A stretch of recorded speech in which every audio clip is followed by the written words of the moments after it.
worsen, পরিস্থিতির অবনতি হওয়া, inquisitive,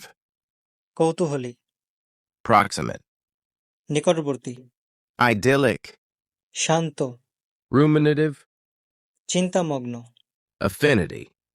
অন্তরঙ্গ সম্পর্ক, suffrage, ভোটাধিকার, dearth, অভাব, amass, জমা করা, accrue, বৃদ্ধি, disperse, ছড়ানো,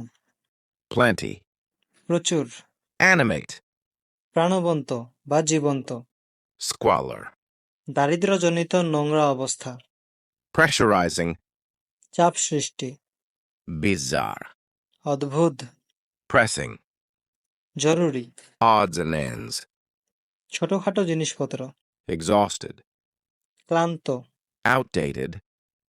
পুরাতন বা অপ্রচলিত।